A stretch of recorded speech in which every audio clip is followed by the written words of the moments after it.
하나님의 말씀은 요한복음 9장 13절에서 23절까지의 말씀입니다.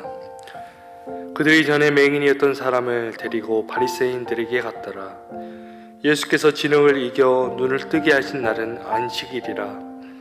그러므로 바리새인들도 그가 어떻게 보게 되었는지를 물으니 이르되 그 사람이 진흙을 내 눈에 바르매 내가 씻고 보나이다 하니, 바리새인 중에 어떤 사람은 말하되 이 사람이 안식일을 지키지 아니하니 하나님께로부터 온 자가 아니라 하며, 어떤 사람은 말하되 죄인으로서 어떻게 이러한 표적을 행하겠느냐 하여 그들 중에 분쟁이 있었더니, 이에 맹인이었던 자에게 다시 묻되 그 사람이 내 눈을 뜨게 하였으니 너는 그를 어떠한 사람이라 하느냐. 대답하되 선지자니이다 하니, 유대인들이 그가 맹인으로 있다가 보게 된 것을 믿지 아니하고 그 부모를 불러 묻되 이는 너희 말에 맹인으로 났다 하는 너희 아들이냐? 그러면 지금은 어떻게 해서 보느냐? 그 부모가 대답하여 이르되 이 사람이 우리 아들인 것과 맹인으로 난 것을 아나이다. 그러나 지금 어떻게 해서 보는지 또는 누가 그 눈을 뜨게 하였는지 우리는 알지 못하나이다. 그에게 물어보소서. 그가 장성하였으니 자기 일을 말하리이다. 그 부모가 이렇게 말한 것은 이미 유대인들이 누구든지 예수를 그리스도로 시인하는 자는 출교하기로 결의하였으므로 그들을 무서워함이로라. 이러므로 그 부모가 말하기를 그가 장성하였으니 그에게 물어보소서 하였더라. 아멘. 예수님께서는 날 때부터 이 맹인된 사람을 고치셨습니다. 이 고침받은 사람을 본 사람들은 모두가 다 놀랐습니다. 이 고침받은 사람은 자신의 눈을 뜨게 하신 분이 바로 예수님이라 말하였습니다. 그리고 사람들은 그를 데리고 이 바리새인들에게로 갔습니다. 그런데 이 오늘 본문을 보면 그날은 안식일이었습니다. 우리는 이미 요한복음 5장에서 예수님께서 38년 된 병자를 고치시고 이 일로 한 차례 갈등이 있었다는 것을 알고 있습니다. 바리새인들은 이 안식일에 고침받은 사람을 신문합니다. 이들은 나면서부터 이 맹인된 사람이 다시 보게 된 것보다 예수님께서 안식일 규정을 어긴 것에만 관심을 가졌습니다. 그러면서 이 바리새인들 사이에서도 이 논쟁이 일어났습니다. 본문 16절의 말씀입니다. 바리새인 중에 어떤 사람은 말하되 이 사람이 안식일을 지키지 아니하니 하나님께로부터 온 자가 아니라 하며, 어떤 사람은 말하되 죄인으로서 어떻게 이러한 표적을 행하겠느냐 하여 그들 중에 분쟁이 있었더니.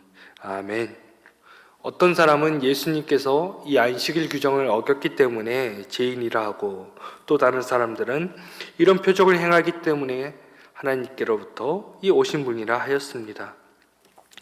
이에 바리새인들은 이 고침받은 사람에게 다시 질문합니다. 본문 17절의 말씀입니다.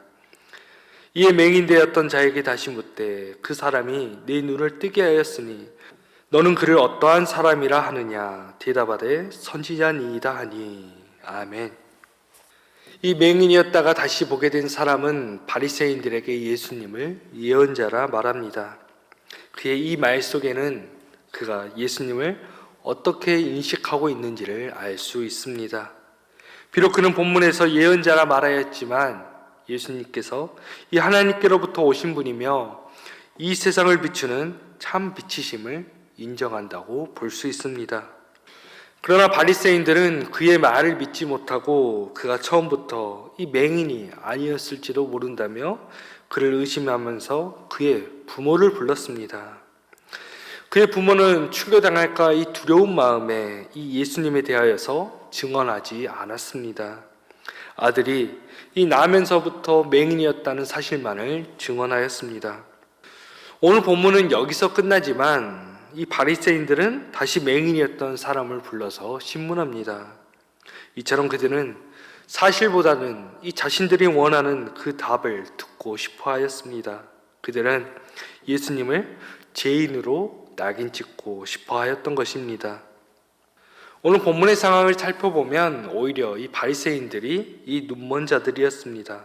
그들은 예수님의 표적을 보았지만 그것을 받아들이지 못하고 거부하였습니다. 진리를 보지 못하였습니다.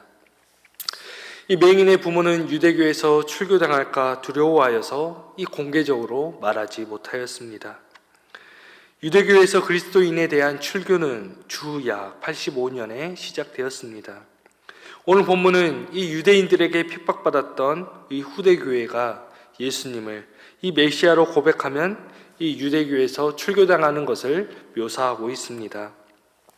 그래서 당시의 그리스도인들은 이런 두려움 속에서 예수님을 메시아로 고백하지 못하고 숨어 지내야 했습니다.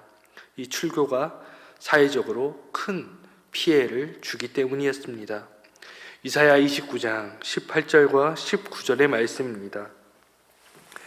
그날에 못 듣는 사람이 책의 말을 들을 것이며 어둡고 캄캄한 데에서 맹인의 눈이 볼 것이며 겸손한 자에게 여호와로 말미암아 기쁨이 더하겠고 사람 중 가난한 자가 이스라엘의 거룩하신 이로 말미암아 즐거워하리니. 아멘. 이처럼 예수님께서는 맹인의 눈을 뜨게 하셨습니다. 이 맹인의 눈을 뜨게 하신 것은 이 세상의 어두운 권세를 물리치고 해방시키는 것을 의미합니다. 그러나 사람들은 이를 받아들이지 않았습니다. 맹인이었던 사람은 세상의 빛으로 오신 예수님을 만나 예수님께서 이 세상의 빛이심을 보았습니다. 그러나 종교 지도자였던 바리새인들은 맹인이 되어 빛이신 예수님을 보지 못하였습니다. 오늘 우리도 주님을 알기 전까지는 이 어두움 속에서 살았습니다. 그러나 주님께서 우리의 눈을 떠주시고 참 빛을 보게 하셨습니다. 오늘 하루도 이 참빛이신 예수님을 보는 이러한 삶을 사는 정읍중앙교회 성도님들이 되시기를 주님의 이름으로 축원합니다. 하나님, 오늘은 우리 민족 고유의 명절인 설입니다.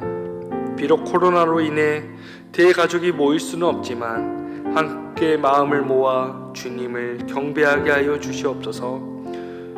주님, 때로 우리는 이 세상을 살아가면서 주님을 숨기며 살아갑니다. 주님, 우리가 이 땅에서 세상의 빛으로 오신 주님을 증거하게 하여 주시옵소서. 세상에 굴복하지 않게 하여 주시옵소서. 주님, 우리가 주님을 보기를 원합니다. 빛이신 주님을 보게 하여 주시옵소서. 주님, 우리 담임 목사님을 위해 기도합니다. 늘 지켜주시옵소서. 늘 함께하여 주시옵소서. 늘 힘을 더하여 주시옵소서. 주님께서 맡기신 일을 하는데 아무런 어려움이 없도록 도와주시옵소서. 오늘 하루도 우리의 삶 속에서 빛이신 주님을 보게 하여 주시옵소서. 주 예수 그리스도의 은혜와 하나님의 사랑과 성령님의 사귐이 세상의 빛으로 오신 주님을 보는 성도들에게 언제나 함께 하시기를 간절히 축원하옵나이다. 아멘.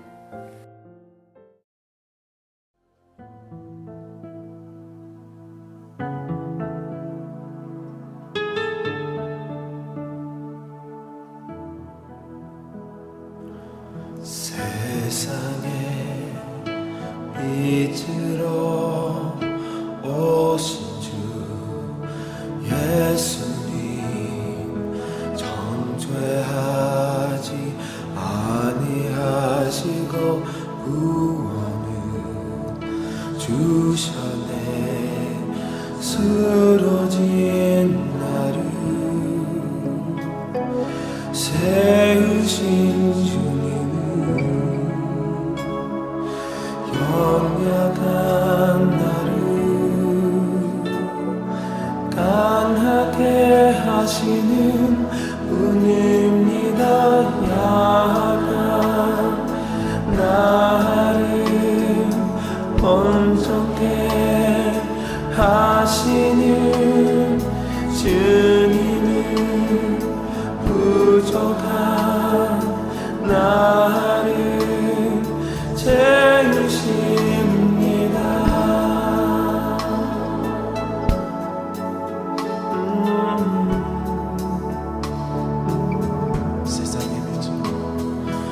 세상의 빛으로 오신 주 예수님, 정죄하지 정죄하지 아니하시고 구원을 주셨네.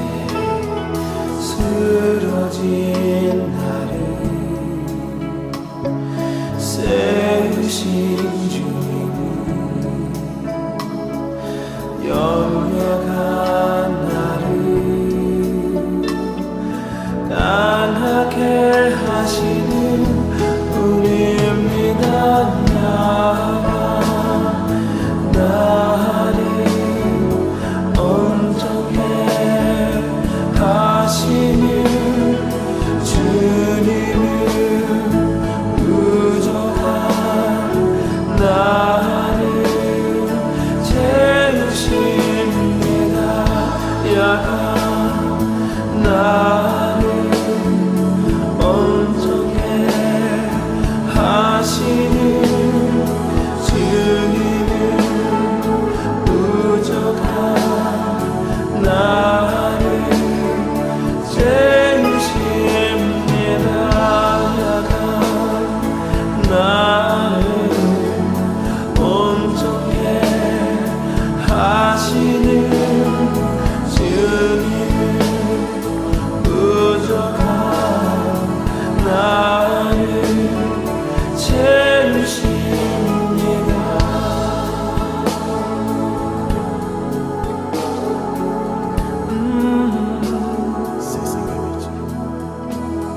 세상에 잊으러